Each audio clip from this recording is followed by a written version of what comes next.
বৈষম্য বিরোধী ছাত্র আন্দোলনের অন্যতম সমন্বয়ক হাসনাত আব্দুল্লাহর বিরুদ্ধে উঠেছে আর্থিক দুর্নীতির গুরুতর অভিযোগ।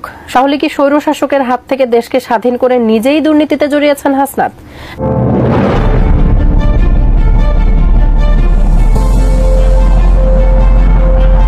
ফেরেশতারা এসে ধরেছে নাকি জিনে প্রথম দায়ী হলো অথর্ব একটা উপদেষ্টা।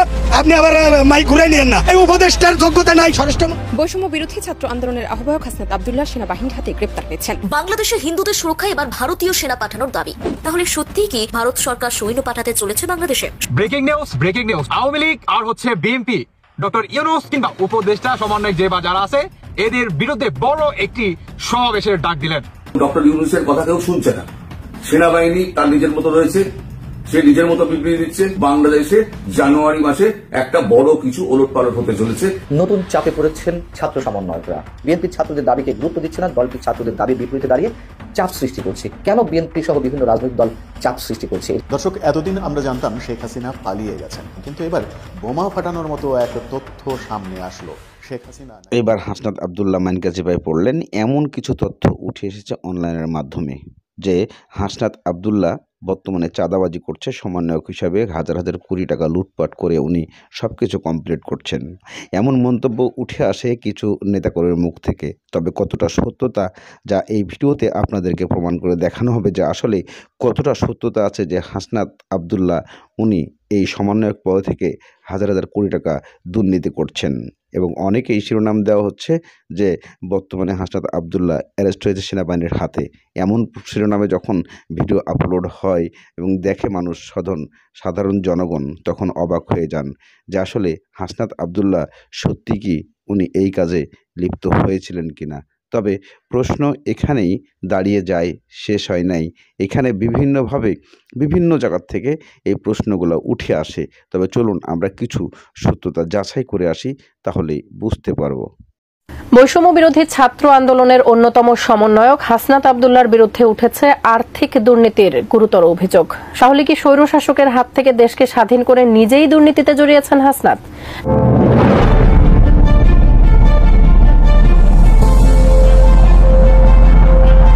ফেরেশতারা এসে ধরেছে নাকি জিনে প্রথম দায়ী হলো অথর্ব একটা উপদেষ্টা।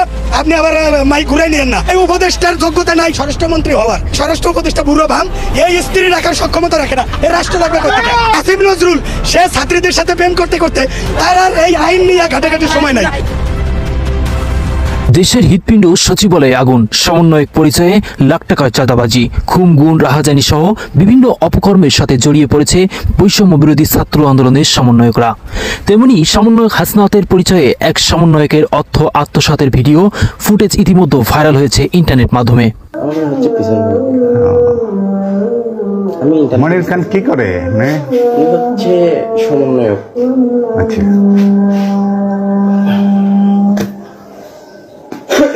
তারপর নাম্বার নিছেন না সাহেবের কাছ থেকে? আমার একজন স্টাফের কাছ থেকে নাম্বার নিছেন তো? জি জি জি, নাম্বার নিছেন একজনের কাছ থেকে। আমার নাম্বার নিছেন, নাম্বার নিয়ে ওই সময় একটু দিছেন? জি, আমার কাছ থেকে চাইছে, আমি চাইছি। আমি একটা এলাকার ছেলে, আমাকে যখন ফোন দিছে পরিচিত, আমি তখন প্রথম আমি কিছু জানি না, সে আপনাকে পাঠাইছে এবং সে 3 লাখ টাকা দাবি করছে, সেটা আপনি বলছেন তো? আমার কাছে বলছেন তো? আচ্ছা, ঠিক আছে। এদিকে দেশের হৃৎপিণ্ড ও সচিবালয়ে আগুনকে কেন্দ্র করে জড়িত হয়েছে সমন্বয়ক হাসিব, যার প্রথম ফেসবুক পোস্ট ইতিমধ্যে স্পষ্ট প্রতীয়মান হয়েছে এটি ছিল একটি সুষ্ঠু মস্তিষ্কের ষড়যন্ত্র।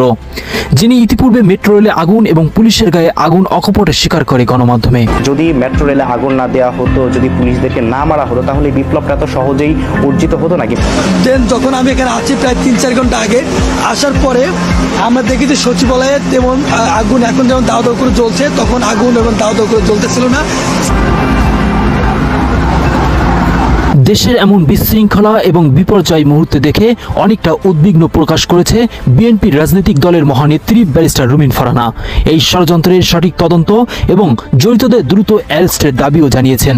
অনেকগুলো কম্পার্টমেন্ট আছে, সেগুলো কোথাও আগুন লাগে নাই, দুটো পার্টিকুলার ব্লকে আগুন লেগেছে। সো ঠান্ডা মাথায় আগুন লাগানো হয়েছে এবং রাত 1:52, যেই সময়টাতে আসলে সকলেই যার যার বাড়িতে ঘুমন্ত অবস্থায় থাকবে, সো দ্যাট আমাদের বুঝতে পারা ফায়ার সার্ভিসে খবর দেয় সবকিছুতেই কিছুটা বিলম্ব বিলম্ব হয় এবং আপনি দেখেন 12 ঘন্টা সময় লেগেছে আগুন কন্ট্রোলে আনতে।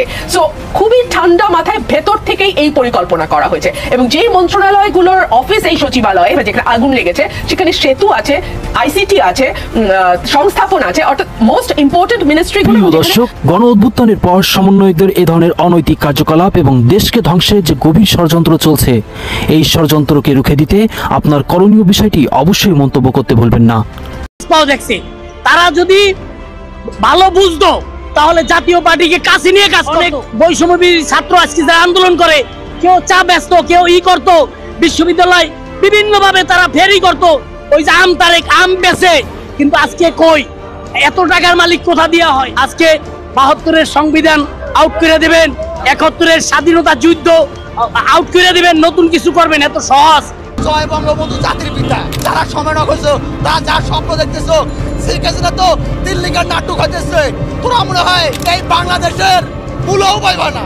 একটা কথা বলতে চাই, সারিজ আলম ক্লাস 3-এর গল্প আমিও মূর্খ না, কিন্তু তোরা বগর অনেক করতেছো। আমরা এদিকে জাতীয় পার্টি থেকে কিছু নেতাকর্মীরা এমন মন্তব্য করায় এবং বাংলাদেশের বিভিন্ন নেতাকর্মীরা যখন মন্তব্য করে তখন তার পাশাপাশি ইন্ডিয়ান নিউজরাও প্রতিনিয়তই এরকম মিথ্যা নিউজ প্রচার করে আসছে। যদিও ডক্টর ইউনূস ক্ষমতায় আসার পরে সার্জিস আলম, হাসনাত এবং বিভিন্ন সমন্বয়ক এবং প্রধান উপদেষ্টা ডক্টর ইউনূসকে নিয়ে বিভিন্নভাবে গুজব ছড়াচ্ছেন ইন্ডিয়ার কিছু মিডিয়ারা। তবে প্রশ্ন এখানেই থেমে নেই। বাংলাদেশেরও কিছু যারা কন্টেন্ট ক্রিয়েটার আছে তারা দেশের বাইরে থেকেও কিছু তথ্য বিভিন্নভাবে প্রচার করে আসছেন, যা কখনোই দেশের জন্য কাম্য নয়। এমন কিছু প্রশ্ন উঠে আসে। চলুন আপনাদেরকে আবারও কিছু দৃশ্য দেখাই, তাহলেই আপনারা বুঝতে পারবেন মূল কাহিনীটা কোথায় লুকিয়ে আছে। বৈষম্য বিরোধী ছাত্র আন্দোলনের আহ্বায়ক হাসনাত আব্দুল্লাহ সেনাবাহিনীর হাতে গ্রেপ্তার হয়েছেন। বাংলাদেশের হিন্দুদের সুরক্ষায় এবার ভারতীয় সেনা পাঠানোর দাবি। তাহলে সত্যিই কি ভারত সরকার সৈন্য পাঠাতে চলেছে বাংলাদেশে? ব্রেকিং নিউজ, আওয়ামী লীগ আর হচ্ছে বিএনপি, ডক্টর ইউনূস কিংবা উপদেষ্টা সমন্বয়ক যে বা যারা আছে, এদের বিরুদ্ধে বড় একটি সমাবেশের ডাক দিলেন। ডক্টর ইউনূসের কথা কেউ শুনছে না।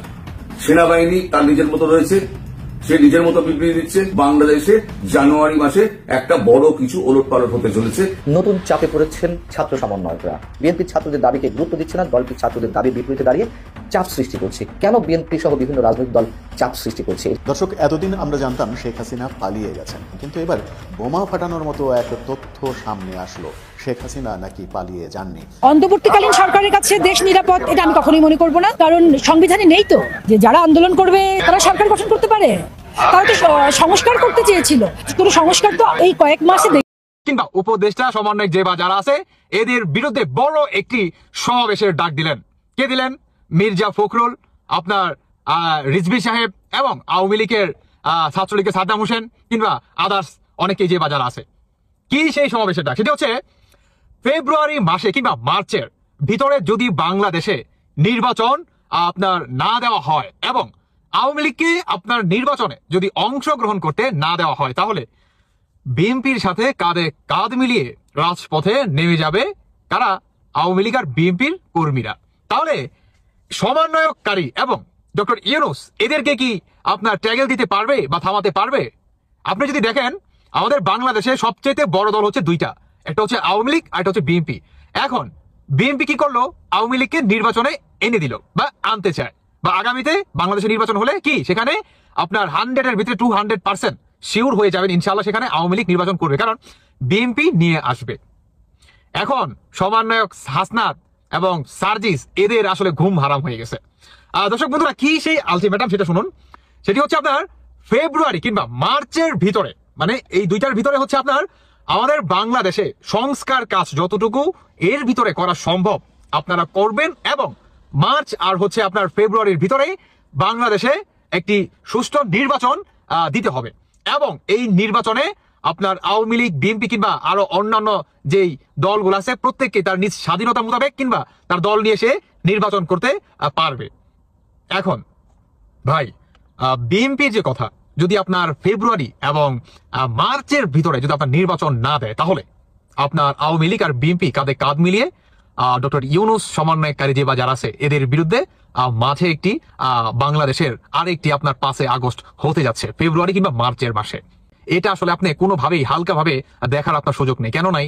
কারণ আওয়ামী লীগ আর বিএনপি কাঁধে কাঁধ মিলিয়ে ভাই এদের জন্য বা এদের বিরুদ্ধে যদি মাঠে নামে আপনি কল্পনা করতে পারবেন সমন্বয়কারী কিংবা আপনার এই ছাত্র জনতারা টিকবে? 1 মিনিট টিকবে ভাই রাজপথে? দেখেন, আবেগ দিয়ে কখনো দেশ চলে না। অনেকে বলবেন যে স্বৈরাচারকে আনতে চায় না, মানে সমন্বয়কারীরা বলে যে চোরে চোরে আলী, এক চোরে বিয়ে করে আরেক চোরের শালী। মানে কি, মানে আপনার আওয়ামী লীগ আর হচ্ছে বিএনপি, তারা হচ্ছে চোরে চোরে আলী, এক চোরে বিয়ে করলো আরেক চোরের শালী। হ্যাঁ, মানে আওয়ামী লীগ আর বিএনপি কি কতটা আপনার ছোট করে কথা বলে আপনি বুঝতে পারেন? এটা কোনো কথা? তারা পলিটিশিয়ানদের কিভাবে সম্মান করতে হয়, কিভাবে দুইটা বড় দলকে সম্মান করতে হয়, তারা এটাই জানে না। এখন এই সমন্বয়কারীরা বাংলাদেশে নির্বাচন দিতে চায় না। তারা বলে যে আপনার বাংলাদেশে 5 বছর কিংবা 2 বছর 3 বছর নির্বাচন হয় কিনা সন্দেহ আছে। তো এটার জন্যই মির্জা ফখরুল সাহেব কিংবা রিজভী সাহেব বা আওয়ামী লীগের ঘোষণা হচ্ছে যে ফেব্রুয়ারি বা মার্চের ভিতরে এরা যদি নির্বাচন বা এর আগে যদি নির্বাচন না দেয় কিংবা এই সময়ের ভিতরে তারা যতটুকু সংস্কার কাজ শেষ করতে পারলো, যদি পারে পারুক, আর না পারলে নাই, তাহলে কি নির্বাচন দিতে হবে। যদি না দেয় তাহলে আর একটি 5 আগস্ট আমাদের বাংলাদেশে এই ফেব্রুয়ারি কিংবা মার্চের ভিতরে হতে যাচ্ছে। আওয়ামী লীগ আর বিএনপি সেটা ঘটাবে কাদের বিরুদ্ধে? আপনার সমন্বয়ক আপনার ডক্টর ইউনূস বা উপদেষ্টা যে বাজার আছে। এখন ভাই অনেকে এটা কিভাবে দেখবেন আমি জানি না। অনেকে ভাবতে পারেন যে ভাই এটা কখনো পসিবল না, পুলিশ আটকাবে, সেনাবাহিনী আটকাবে, তারপর হচ্ছে আপনার জামাত শিবির আটকাবে, আপনার হিজবুত তাহরির আটকাবে, এরা আটকাবে, সমন্বয়কারী বা ছাত্র জনতা আটকাবে। সম্ভব না ভাই, কারণ সম্ভব না। পুলিশ প্রথমত আসবে না, দ্বিতীয়ত সেনাবাহিনীও এখানে আসবে না, তৃতীয়ত আপনি যদি ধরেন যে সমন্বয়কারী কিংবা সাধারণ জনগণ আর হিজবুত তাহরি কিংবা জামায়াত ইসলাম যদি এদের কথা আপনি ধরেন, তাহলে আওয়ামী লীগ আর বিএনপির যে জনগণ তারা যদি ভাই কাঁধে কাঁধ মিলিয়ে মাঠে নামে, আমাদের বাংলাদেশে এমন কোন রাজনৈতিক দলের শক্তি নাই